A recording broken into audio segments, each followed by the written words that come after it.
मुंबई का शीतला माता मंदिर, एक मशहूर फिल्मी हस्ती रोज की तरह वहाँ पर पूजा करने गई है। वो पूजा कर रहे हैं, दो शूटर पीछे से आते हैं, तड़ातड़ गोलियां चलाते हैं। गोलियां उस हस्ती के कई मर्मस्थलों पर लगती है और वो चीखने लगते हैं, कराहने लगते हैं।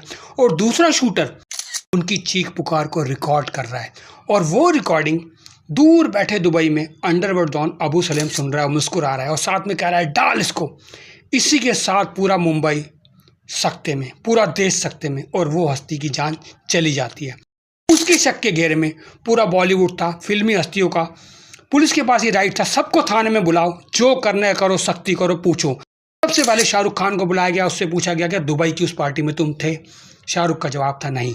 उसके बाद सलमान खान, प्रीति जिंटा, रानी मुखर्जी, आदित्य पंचोली, ऋतिक रोशन, वन सबको बुलाया गया और सबसे बहुत सख्ती से पूछताछ की गई। पुलिस ने कैसे पूछा, इन हस्तियों ने कैसे जवाब दिया, कैसे शाहरुख खान पसीने पसीने हो गए, कैसे बार बार सिगरेट पर सिगरेट पिए जा रहे थे। थोड़ा पेशेंस आपको चाहिए होगा। कितनी बंदूकें चली, कितने लोग मारे गए, कौन सी गन थी, मर्डर करने वाले कौन थे, ये आपको इस वीडियो में देखने को मिलेगा। आप देख रहे हैं हाउ आर्टिस्ट वर्क। मैं हूँ SG। 1995 की शुरुआत इस जोड़ी ने इतने खूनी अंदाज में की कि 1998 तक इनके नाम से पत्ता पत्ता कांपने लगा। इन्होंने इतने मर्डर किए कि देख के ही पूरी मुंबई हिल गई। हुआ ये कि अबू सलेम को लगा कि मुंबई या रियल एस्टेट के बिल्डरों से पैसा वसूल करने के लिए उसके पास कुछ शूटर भी होने चाहिए। जब कोई ना माने तो उसको शांति से निपटा दिया जाए। मगर शूटर तो थे नहीं। अब सलेम का ध्यान सीधा अपने गृहनगर आजमगढ़ की गरीबी और बेरोजगारी पर गया। उत्तर प्रदेश और बिहार अराजकता के मामले में कुख्यात हैं। तरक्की कोई खास नहीं, चारों तरफ भ्रष्टाचार और प्रशासन शून्य। हताश कर देने वाली गरीबी युवाओं को अपराध की तरफ ले गई और ले जा रही है। मांग और पूर्ति की इस सुविधाजनक हालत को देखते हुए सलेम के मन में अपने गृहनगर से निशानेबाजों को लाने का ख्याल आया, जो बहुत अक्लमंदी का नहीं तो कम से कम एकदम नया ख्याल तो था ही। सलेम सड़क छाप ठगों के बीच पला बड़ा होने के नाते जानता था कि ये नौजवान जरूरत पड़ने पर एक गोली तो दाग ही सकते हैं और वारदात करके भाग भी सकते हैं। ऐसे किसी भी नौजवान को 3000 से 5000 रुपये तक की छोटी सी रकम पर भाड़े पे लिया जा सकता था। अगर निशानेबाज चालाक हुआ और पुलिस को झांसा देकर भाग निकला तो उसे उसका महानताना दे दिया जा सकता है, और अगर गिरफ्तार हो गया तो सलेम की कोई जिम्मेदारी नहीं रह जाएगी। इस तरह सलेम उत्तर प्रदेश के निशानेबाजों को लेकर आने वाला पहला गिरोह का सरगना बना।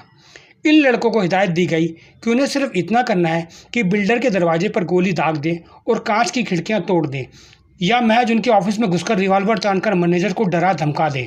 फिल्म निर्माता सुभाष घई और राजीव राय को इसी तरह धमकाया गया। उसके बाद इन लड़कों को गोली मारकर हत्या करने के काम भी सौंपे गए। इन लड़कों का चूंकि मुंबई में कोई पुलिस रिकॉर्ड नहीं था, इसलिए अपराध की दुनिया में आए इन लड़कों को लेकर पुलिस हैरान थी। शहर भर में बड़ी तादाद में गोलाबारी की घटनाओं की रिपोर्ट आने लगी और पुलिस मूक दर्शक बनकर रह गई। इन हत्याओं और गोलाबारियों का एकमात्र सुराग वारदात के शिकार लोगों से किए गए सलेम के दावे भर होते थे, जिनके वह डींगे हाँका करता था। बिल्डर प्रदीप जैन ऐसा ही एक शिकार था जिसे सलेम ने अपना पहला निशाना बनाया था। जैन जो बड़ी इमारतें खड़ी कर रहा था, सलेम उसमें अपना हिस्सा चाहता था, लेकिन उसने सलेम की धमकियों के सामने झुकने से इनकार कर दिया। 7 मार्च 1995 के दिन अबू सलेम के शूटरों ने जूहू बंगले के बाहर जैन की गोली मारकर हत्या कर दी। जैन को शहर का सबसे बड़ा बिल्डर माना जाता था और उसकी हत्या के साथ ही सलेम अपराध के मंच पर पदार्पण करने वाले एक खूंखार डॉन के रूप में कुख्यात हो गया। पुलिस कांस्टेबल राजेश इग्वे वो भी इस गिरोह में शामिल हो गया। इग्वे मुंबई पुलिस के लोकर आर्म डिवीजन 2 से संबंध था और वो भ्रष्टाचार के आरोप में निलंबित कर दिया गया था। इग्वे हर किस्म के हथियारों को बरतने में माहिर था। ऐशो आराम की जिंदगी जीना चाहता था। वह गिरोह में शामिल हुआ और सलेम के लिए काम करने लगा। मुंबई माफिया के इतिहास में ऐसा पहले कभी नहीं देखने में आया था कि कोई पुलिस वाला माफिया गिरोह में शामिल होकर उसके सरगना के इशारों पर हत्याएं करने लगा। लेकिन अबू सलेम के गिरोह में अब ये गैर मुमकिन किस्म का सदस्य भी था। सलेम ने अपने शिकारों के दायरे बढ़ाना शुरू कर दिया। जिस अगले शख्स को उसने चुना वह था ओम प्रकाश कुकरेजा, चैम्बूर के कुकरेजा बिल्डर्स के मालिक। पुलिस की डायरी में कुकरेजा को राजन का संपर्क और उसका फाइनेंसर बताती है, जबकि अखबारों की रिपोर्ट के मुताबिक वह हर साल तिलक नगर के सहयात्री क्रीड़ा मंडल द्वारा आयोजित गणेश उत्सव में गणपति महोत्सव के लिए 50 लाख रुपए दान दिया करता था।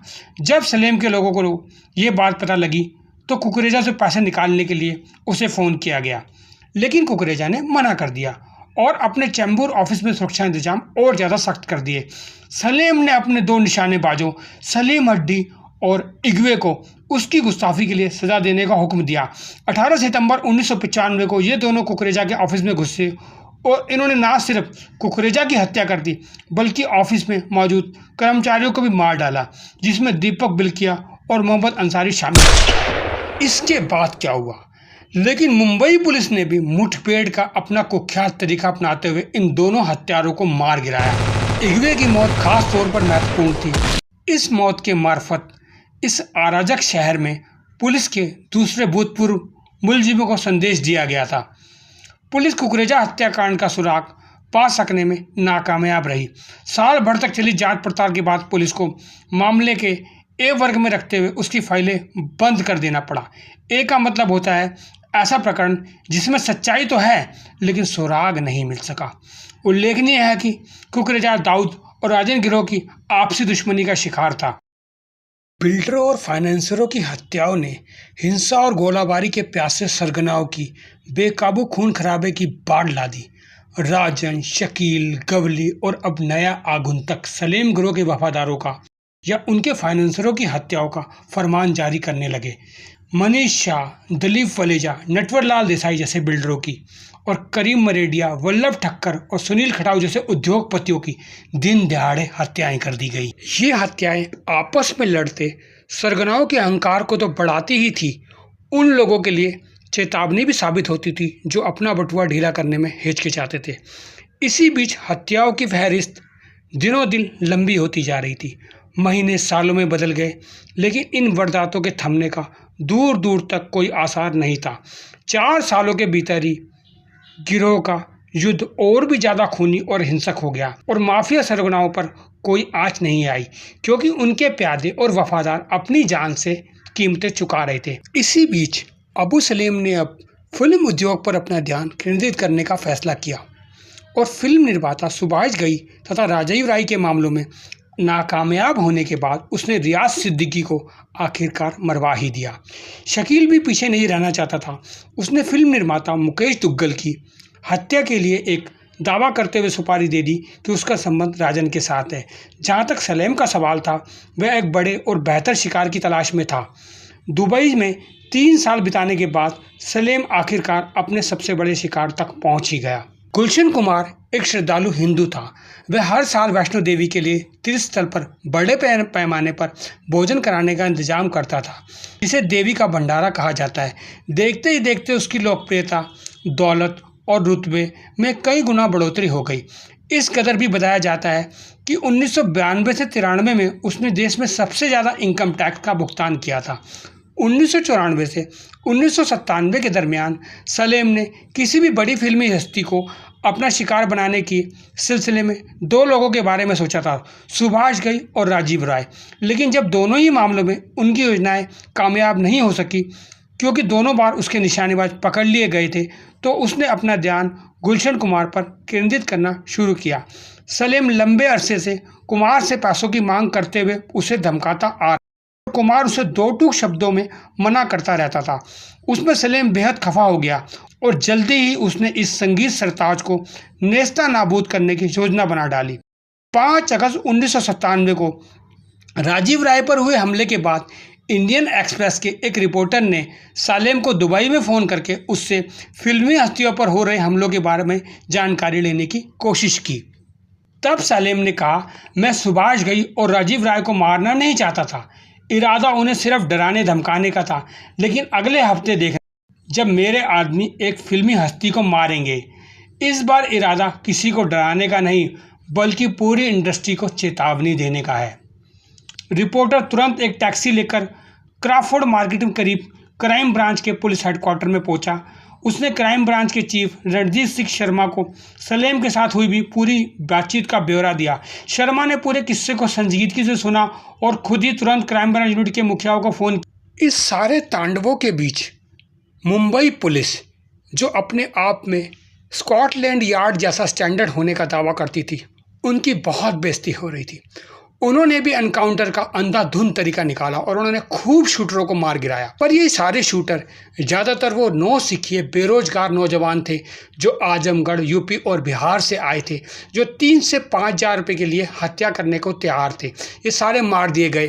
पर इनके पीछे बैठी बड़ी मछलियाँ यानी असली डॉन या तो कराची या दुबई में बैठकर इन सब का फ़ायदा उठाते रहे।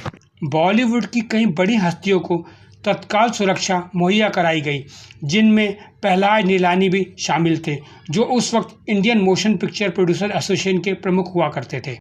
काफ़ी बाद में जांच पड़ताल के दौरान पुलिस को पता चला कि सालेम ने गुलशन कुमार से हर महीने 5 लाख रुपए देने की मांग की थी। कुमार ने पैसे देने से साफ इनकार करते हुए सालेम से कहा कि वह उतना पैसा दाऊद गिरोह को देने की बजाय माता वैष्णो देवी के भंडारे के लिए दान करना पसंद करेगा। बदले की भावना से भरकर सालेम ने उसे ठीक मंदिर के ही सामने मारने का फैसला कर लिया। The great Gulshan Kumar. हर सुबह अपना काम शुरू करने से पहले गुलशन कुमार अंधेरी के जीतेश्वर महादेव मंदिर जाकर पूजा अर्चना किया करते थे। सावधानी के तौर पर वह एक निजी सुरक्षा गार्ड को भी साथ में रखते थे। कुछ दिनों से वह गार्ड बीमार चल रहा था, इसीलिए 12 अगस्त 1997 को सालेम के आदमियों ने रिपोर्ट दी कि उसका गार्ड उनके साथ नहीं है। उसके तुरंत बाद उन्हें हुक्म दिया गया कि कुमार को मंदिर के बाहर ही मार दिया जाए। साथ ही यह भी कहा कि गोली चलाते समय वह सलेम से उसके सेल फोन पर संपर्क बनाए रखें ताकि वह तड़पते हुए गुलशन कुमार की चीखें सुन सके। जैसे ही गुलशन कुमार मंदिर से बाहर निकले, राजा नाम के हत्यारे ने उन पर अंधाधुंध गोलियां बरसा दी। कुमार की बाह और कमर में गोलियां लगी और उनसे बेतहाशा खून रिसने लगा। उन्होंने छुपने की बहुत कोशिश की और एक सार्वजनिक पेशाब घर में घुस गए। हत्यारा पीछे पीछे वहां भी पहुंच गया और उसने उन पर वहां भी गोली दागी। वे रेंगते हुए पास ही की एक झुग्गी झोपड़ी की तरफ गए, जहां पर एक बुजुर्ग औरत से मिन्नतें करने लगे कि वह दरवाजे को बंद कर ले और उनकी जान बचा ले। वह बूढ़ी औरत गोलियों और धमाकों और खून से लथपथ इस बुरी तरह से जख्मी आदमी को देखकर इस कदर घबराई हुई थी कि जाकर दरवाज़ा बंद करने की हिम्मत नहीं जुटा सकी। हत्यारों ने इस पूरी वारदात के दौरान अपना सेलफोन चालू रखा था ताकि सलेम सारी आवाज़ें सुन सके। अंत में हत्यारों ने इस जिम्मेदारी को भी बखूबी निभाया और अपना फ़ोन चालू रखा। वे झोपड़ी में घुसे। उन्होंने गुलशन कुमार के जिस्म में 15 और गोलियां झोंकी और मृत छोड़कर चले गए। दिल दहला देने वाला ये पूरा का पूरा अंधेरी की एक व्यस्त गली में दिन दहाड़े 15 से 20 मिनट तक जारी रहा। लेकिन किसी तमाशबीन ने गुलशन कुमार की मदद करने के या मदद के लिए पुलिस को पुकारने की कोशिश नहीं की। रंग से राजा बने इस इंसान का किस्सा इस तरह अकेले असहाय दम तोड़ने के साथ ख़त्म हुआ। एक ऐसे इंसान का किस्सा जिसने अनगिनत लोगों की सहायता ही की थी। जिस क्रूर और बेरहम तरीके से कुमार की हत्या की गई, उसने पूरे देश को हिला कर रख दिया। मुंबई ने बहुतेरी माफियाई हत्याएं देखी थी, लेकिन इस हत्या से क्रूरता की तमाम हदों को पार कर दिया गया था। ये नृशंसकता से ऊपर की चीज़ थी और सलेम के राक्षसीपन की हर कहीं चर्चा थी। संसद से लेकर सड़क तक पूरा फिल्म जगत इस हत्या के नतीजे में दहशत से भर गया, जो इस कदर क्रूर थी कि उसकी कल्पना उन्होंने अपनी फिल्मों में भी नहीं की थी। निर्देशक महेश भट्ट, जिन्होंने कुमार के लिए आशिकी मूवी का निर्देशन किया था, तो उन्होंने कहा कि जब आप गुलशन कुमार की हत्या करते हैं तो आप एंटरटेनमेंट इंडस्ट्री के सबसे बड़ी हस्तियों में से एक की हत्या करते हैं। गुलशन कुमार को मारकर वह ये साबित कर रहे हैं कि लगाम हमारे हाथों में है, और उन्होंने इसे साबित कर दिखाया है। इंडियन एक्सप्रेस के रिपोर्टर ने एक बार फिर से अबू सलेम को फ़ोन करके पूछा, क्या तुम इसी हत्या की बात कर रहे थे? लेकिन इस बार तेवर नदारत था। सलेम के गिरोह के लोगों ने उसकी बोलती बंद कर दी थी। मुंबई से नई दिल्ली तक, नई दिल्ली से दुबई तक माफिया खुद ही गुस्से से लाल पीला हो रहा था। ये एक हिमाकत ही थी कि एक करीब करीब छुटमैया जो अपने पैरों पर भी खड़ा नहीं हुआ इतने बड़े कृत्य को कर गुजरे। दाऊद का पूरा गिरोह डर के मारे दुबके हुए था। रिपोर्टर ने ध्यान दिया कि इस बार सलीम के लहजे में वैसी हैकड़ी आत्मविश्वास और दम्भ नहीं था जैसे वो पिछले हफ्ते था। इस बार उसका अंदाजा और लहजा बिल्कुल अलग थे। बोलने से पहले वो कुछ पल हिचकिचाया और जब बोला तो उसने एक निहायत ही अविश्वसनीय बात कही कि यह मर्डर लाल कृष्ण आडवाणी ने करवाया है। आप उससे बात क्यों नहीं करते? आडवाणी उस समय राज्य की सत्ताधारी पार्टी बीजेपी के वरिष्ठ नेता थे। रिपोर्टर को इस कदर झटका लगा कि उसने आगे कुछ बोलते नहीं बना और फ़ोन रख दिया। पुलिस कमिश्नर के कमरे में इतनी भीड़ शायद ही कभी होती है कि पुलिस के लोगों तक को कमरे में चलना फिरना मुश्किल हो जाए। प्रेस कॉन्फ्रेंस आमतौर पर चिल्लापों से भरी होती है। क्राइम रिपोर्टर अपने असुविधाजनक सवाल पूछने के मामले में निहायत ही ऊंचे स्तर पर उतर आते हैं, लेकिन लोग हैरान थे कि शर्मा के चेहरे पर लगातार मुस्कान बनी हुई थी। यह देखकर लगता था कि यह आदमी रात को चैन की नींद सोया है। जब शर्मा तैयार हुए तो उन्होंने हाथ उठाकर मीडिया को खामोश होने का इशारा किया। कमरे में खामोशी छा गई। पूरी रफ्तार से चल रही एयर कंडीशनर की आवाज़ साफ सुनाई दे रही थी। कमिश्नर शर्मा ने बोलना शुरू। अपनी तहकीकात के दौरान हमें गुलशन कुमार के हत्याकांड की पृष्ठभूमि के मुताल्लिक कुछ चौंकाने वाली जानकारियां मिली हैं। जाने माने संगीतकार निर्देशक नदीम सैफ़ी ने गुलशन कुमार की हत्या के लिए सुपारी दी थी। यह षड्यंत्र इसी साल जून में ड्रग्स सरगना विक्की गोस्वामी के एम्पायर होटल में रचा गया था। यह सब बॉलीवुड की कई जानी मानी हस्तियों की मौजूदगी में हुआ था।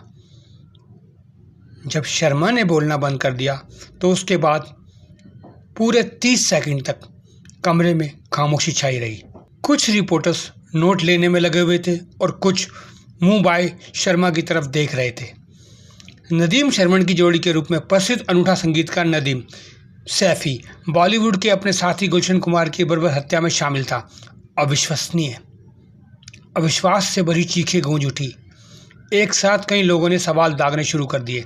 शर्मा ने हर सवाल का जवाब धीरज और शांति से दिया। जब पूछा गया कि नदीम को उन्होंने अब तक गिरफ्तार क्यों नहीं किया तो उन्होंने कहा कि चूंकि उसकी बीवी को गर्भपात हुआ था इसलिए वह देश से बाहर गया हुआ था, लेकिन उससे संपर्क बनाए हुए हैं और उसने अगले हफ्ते लौट आने का वादा किया। जब उनसे उन जानी मानी फिल्मी हस्तियों के बारे में पूछा गया जो इस षड्यंत्र में दौरान मौजूद थी तो शर्मा ने साफ कहा कि इन सारी फिल्मी सितारों को जल्द ही तलब किया जाएगा।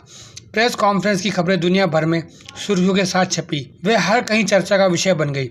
सत्ता के गलियारों में और अदालतों के कमरों में चर्चाएं होने लगी। इस हत्या और षड्यंत्र ने फिल्म इंडस्ट्रीज और उसकी रहस्यमय दुनिया का पर्दाफाश कर दिया था और माफिया के कारनामों को काफ़ी हद तक नंगा कर दिया था। हर कोई इस षड्यंत्र की तह तक जाना चाहता था। कोई भी व्यक्ति इन कलंकित लोगों के पक्ष में खड़ा दिखाई नहीं देना चाहता। इस मामले में लोग देश के बेहतरीन कलाकारों को भी बख्शने के तैयार नहीं थे। शर्मा को खुली छूट दे दी गई, इस हिदायत के साथ सावधान रहो और जरा भी चूको मत।